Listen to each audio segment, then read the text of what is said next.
Hi everyone, I'm Shelley and you're watching There's No Place Like Home. I'm back with another Question the Narrative video, and today's topic is, why would Bible translators repeatedly omit this one crucial word? Now I want to start off right off the bat by saying that I believe that the Bible, as it was originally written by the original authors, is the inerrant Word of God. I do believe, however, that the different translations of the Bible can certainly show the biases of those who translated them, and unfortunately, it can change the entire meaning of certain passages. That's what we're going to go over today. And while there are many differences in the different translations, I just said a form of different three times in one sentence, but just bear with me. While there are many examples that I could show you, we're going to stick specifically with the word mellow today. And I want you to remember that mellow is Greek.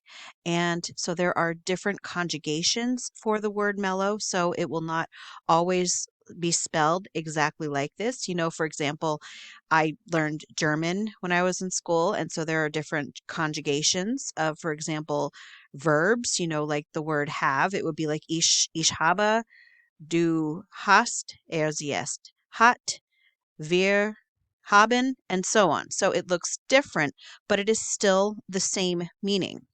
So if we go down here to see what mellow means, and it's number 3195 in Strong's Concordance, and it says, the Greek verb mello is used to express the concept of something that is about to happen or is intended to occur.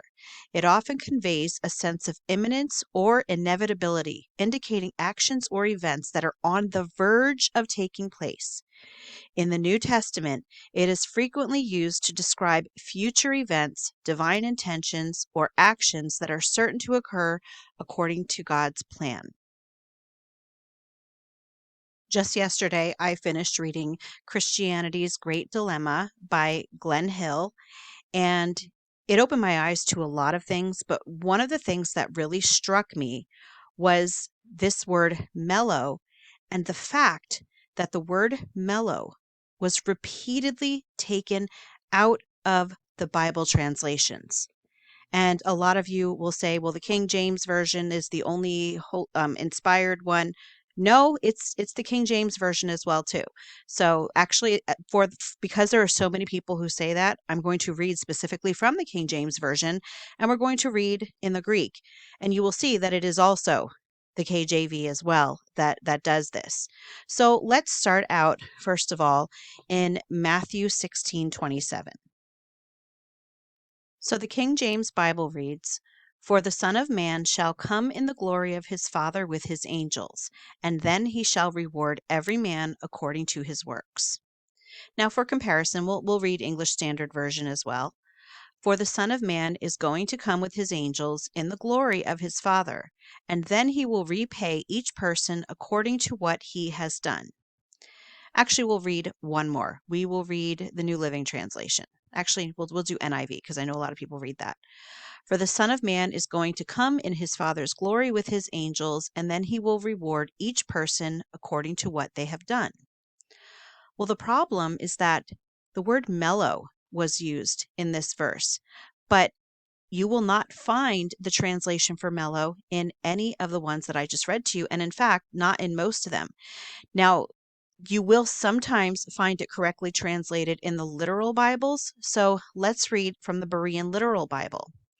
For the Son of Man is about to come in the glory of his Father with his angels, and then he will give to each according to his deeds. Do you see the difference that makes?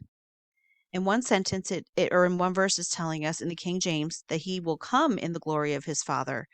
But the Berean Literal Bible says that he is about to come in the glory of his Father. So let's go back to the Greek and let's see if we can find that word mellow in here. Will come. Let's see. Oh, there we go. Here we see the word malai.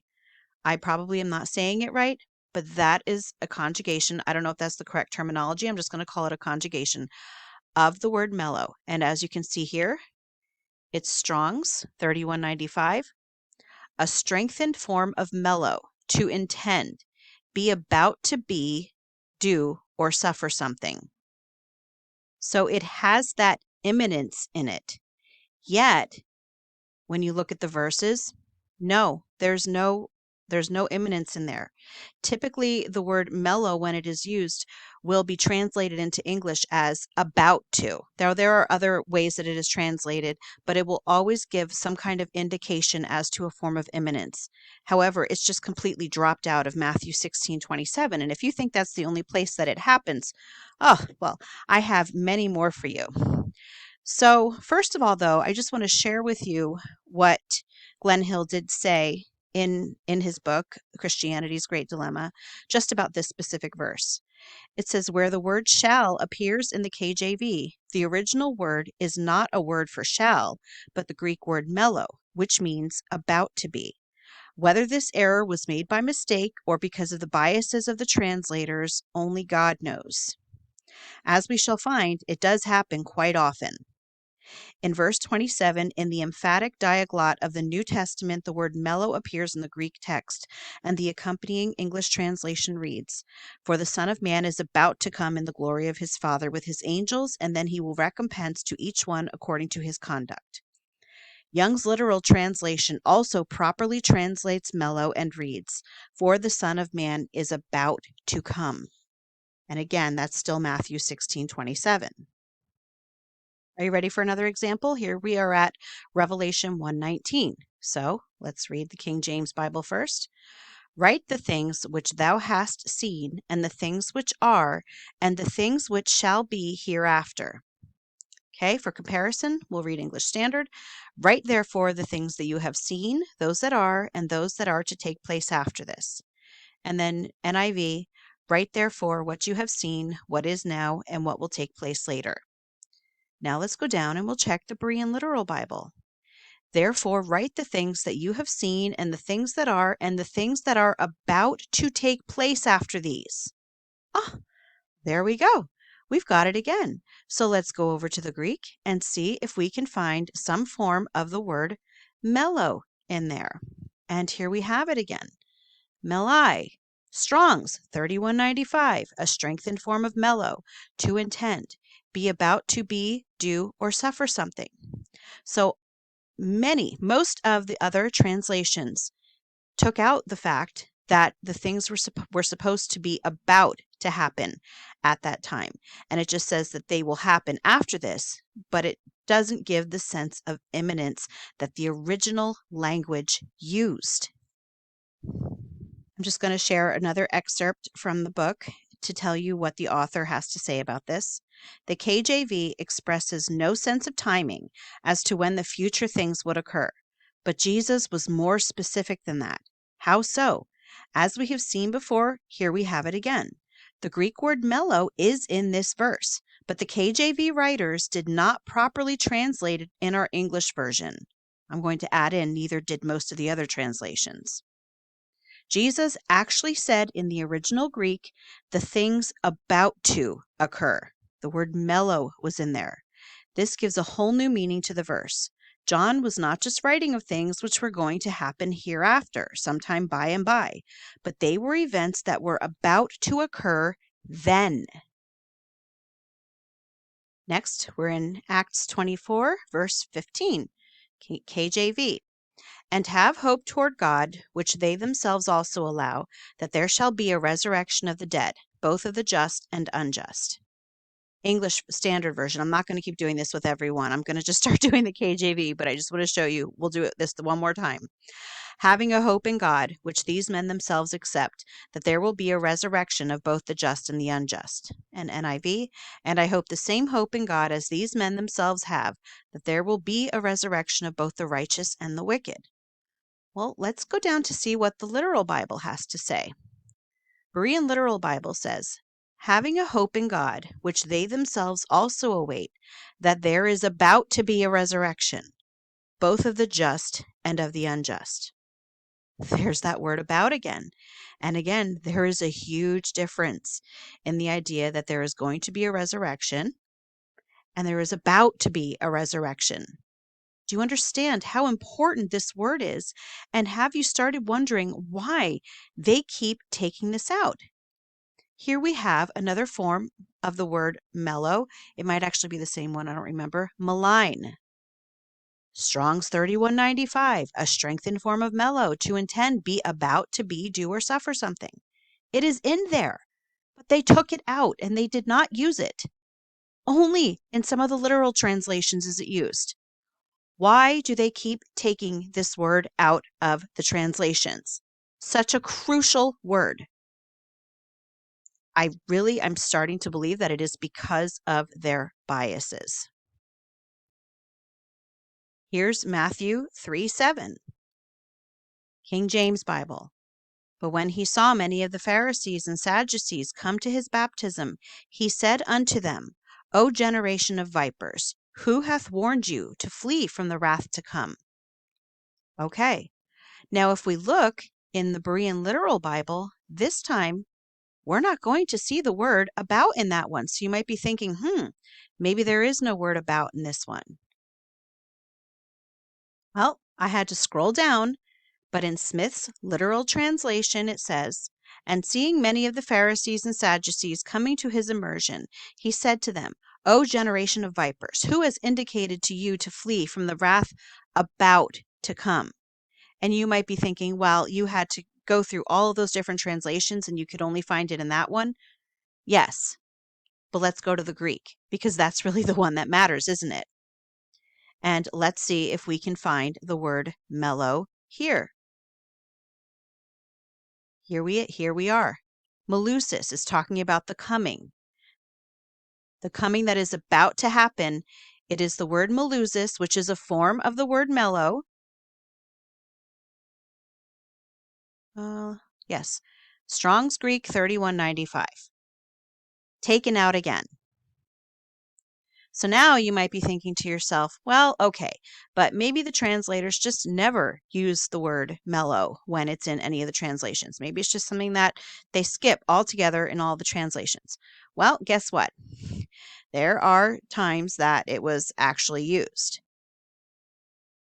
First, I'm just going to read one more set of excerpts from the book, and then that will be it for the book. But I highly encourage you to go out and get this book because the author just pulled everything together, and it's just so clear.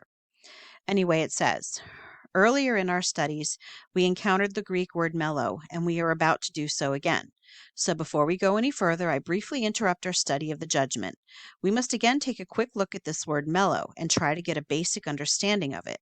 This word and its other forms is used about 109 times by the New Testament writers. As we have already seen, the KJV translators often did not properly translate the word mello into English. This error happened so often that I am made to wonder if it was intentional, perhaps caused by the translator's own biases.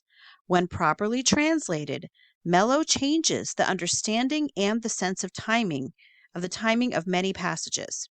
Strong's exhaustive concordance of the Bible shows mellow as word number 3195 in his Greek dictionary. Mellow is defined as meaning to be about to be or to be about to do something. It means about to happen, on the verge of, and at the point of.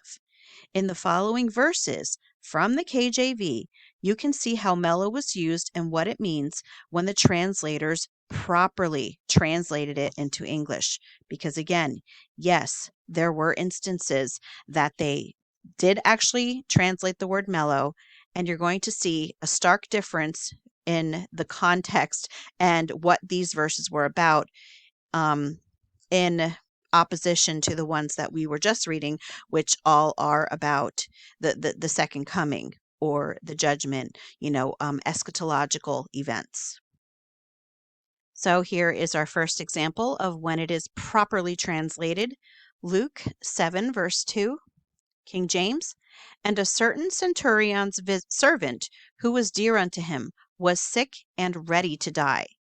And in this case, ready is used instead of about, but they mean basically the same thing. And so just to show you that it is not just the King James Version, remember in the excerpt that I just read to you, it says that mello can mean at the point of, and here we have it here in the English Standard one.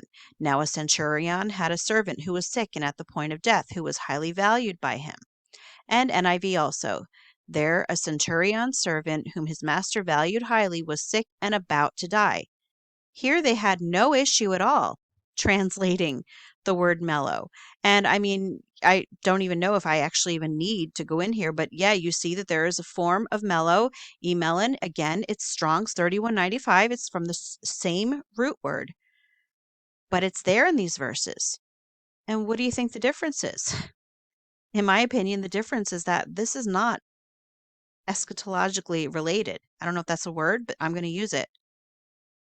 It's not talking about the second coming or a judgment or a resurrection. That's why. Let's go to the next example. John 4:47. When he heard that Jesus was come out of Judea into Galilee, he went unto him and besought him that he would come down and heal his son, for he was at the point of death. So here we have at the point of again. So they readily used the word mellow here again. Again, as you can see, English Standard Version uses at the point of. New International says who was close to death, but even down here in the Berean Standard Bible, it says for he was about to die. Berean Literal Bible says he was about to die. So yes, so again, we do have another case where the word mellow was properly translated. But again, it's because it's not, in my opinion, this is just me, it's not related to eschatological events. So they translated it properly. Emelon is the form of the word mellow. And here again, if you have any question because it looks different because of the conjugation, it's Strong's 3195. It's the same root word. Next example, Acts 3:3. Who, seeing Peter and John about to go into the temple, asked an alms. So again, we have yet another verse, not about eschatology, which they happily will translate the word mellow into about. So there we have it, melontus. Strong's 3195. There it is in all its glory, in all the translations. Go figure. Now, I'm also going to mention, I already said this, that the book that I'm referring to has all of this laid out. And so it was so easy for me to just go through this book and find all of the verses that had the word mellow either taken out or used in its proper form when it didn't matter as much to the translators, in my opinion. And you might be wondering why I'm going into this so exhaustively, because I want you to see just how often this happens. So here we've got another example of when it was properly used. Acts 18:14. So this isn't just a fluke, you know. It's not something that just happened occasionally where, oh, they use the word mellow, but it's not something that they normally do. No, they do translate it pretty often, again, if it's related to things that maybe are not as, quote, important as the eschatological events. So Acts 18:14. And when Paul was now about to open his mouth, Gallio said unto the Jews, If it were a matter of wrong or wicked lewdness, O ye Jews, reason would that I should bear with you. Reason would that I should bear with you. Oh, okay. Well, we've got the word mellow. There it is. Melontus again. Strong's 3195. There it is again. Properly translated because it doesn't have to do with eschatology. Acts 20, verse 3. And there abode 3 months. And when the Jews laid wait for him, as he was about to sail into Syria, he purposed to return through Macedonia. Okay, going back to the Greek. Let's see. He was about. Melonti. Strong's 3195. There's the word translated properly again. Next, Acts 20, verse 7. King James Version. And upon the first day of the week, when the disciples came together to break bread, Paul preached unto them, ready to depart on the morrow, and continued his speech until midnight. So there the word ready is used instead of about, but it means the same thing. And if we go into the Greek, we will see was ready is melon. Again, Strong's 3195, same one. And again, this is something that is not related to the second coming or the judgment or the resurrection. So the word was allowed this time. Acts 21, verse 27. And when the 7 days were almost ended, the Jews which were of Asia, when they saw him in the temple, stirred up all the people and laid hands on him. So there you might be wondering, well, I don't see about there or ready or at the point of. Well, instead we have almost. And if you look up here at the Berean Literal Bible, it says, now when the 7 days were about to be completed. So there we've got another example. Malone means were almost, and another time that it was allowed because it wasn't something that would be controversial, I guess, or wouldn't signify something that they didn't want to be signified. Next, we have Hebrew 8:5, and this is the last example that I have of verses where it was actually translated, but rest assured, I do have more where it was skipped, and you will see again that the context of those verses is completely different. It's so clear. Hebrews 8:5. Let's read what the King James says. Who serve unto the example and shadow of heavenly things, as Moses was admonished of God when he was about to make the tabernacle. For see, saith he, that thou make all things according to the pattern shewed to thee in the mount. So it says that when he was about to make the tabernacle. And so I'm sure you don't need to see this, but we'll look anyway. Malone, there it is again, and that time it was allowed to be translated. Now, I know I said before that it was the last excerpt, but I forgot there was one more. It says, in this book, it says, in all these verses where mello was used, it is easy to see that whatever was going to happen was on the verge of happening. We find no indication of much further delay. Whatever was to occur was near to occurring. The servant and the son were both near death. Go back and read each verse again. In every case, the event was about to happen. But it seems when mello was used by the Bible writers in regard to the nearness of end time events, the King James translators consistently did, and again, it's not just King James, it's most of the other translations, consistently did not include the proper sense of timing in their translation. As you have read in the examples above, when mello was used to indicate the nearness of other things, it was usually properly translated into English. Therefore, in the verses I just read, we get the full meaning of what the writers wrote. We know the events were ready, almost, and at the point of happening. So we have lots of examples of them actually using it. Let's go back to some other instances that, yes, are regarding the end times, where the word mello has not been translated. Again, it's mysteriously missing in these verses. Acts 17:31. So Acts 17:31, KJV. Because he hath appointed a day in which he will judge the world in righteousness by that man whom he hath ordained, whereof he hath given assurance unto all men, in that he hath raised him from the dead. If we go right up to the Berean Literal Bible, we have a clue because it says, because he set a day in which he is about to judge the world in righteousness, by a man whom he appointed, having provided a guarantee to all, having raised him out of the dead. This was about to happen in the first century. There was a sense of imminence to this. Yet, most of the Bible translators remove that word. So let's again go back to the Greek and see if we can find it. And here in the part where it's he is about, malai. Yet they did not translate it into the verse. In the literal version or in the literal translation, yes, it's there. And it might be in a few of the other literal ones. I haven't gone through every single one. But you will see that most of the translations, they took the word about out. And again, think of the difference that makes.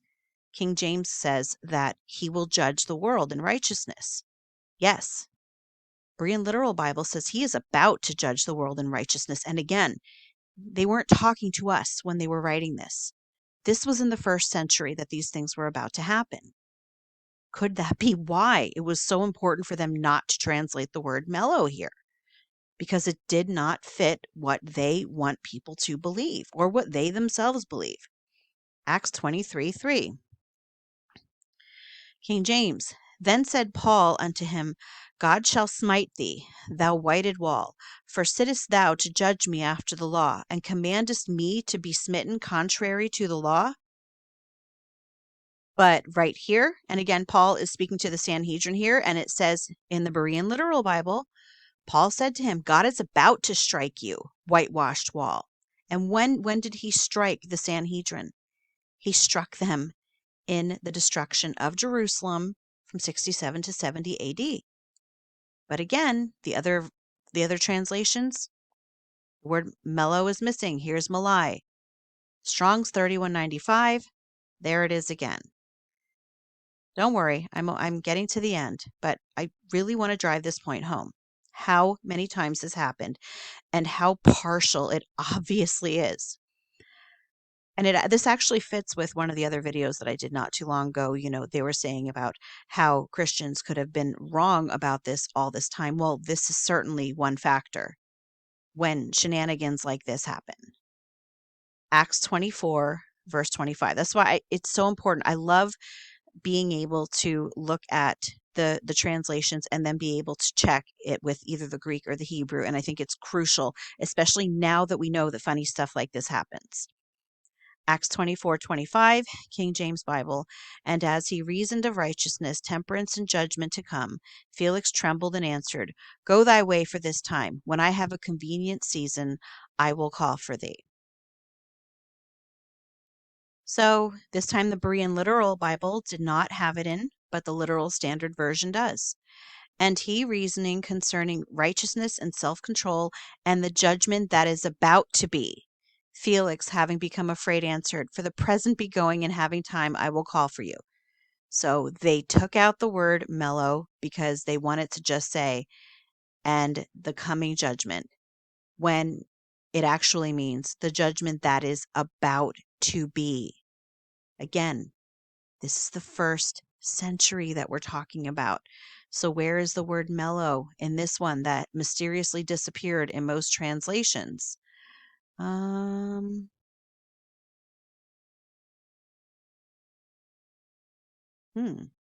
I miss it on the? Oh, no.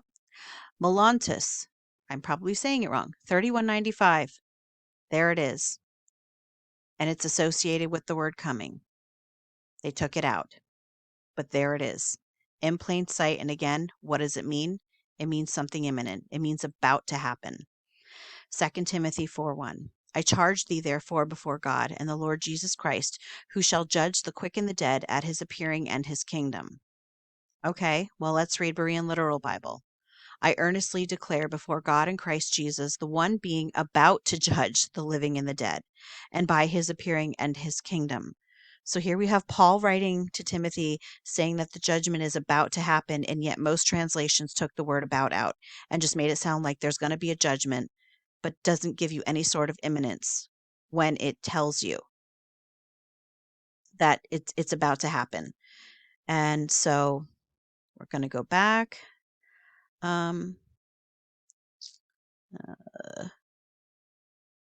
Okay, will, melontus, or melontos, 3195.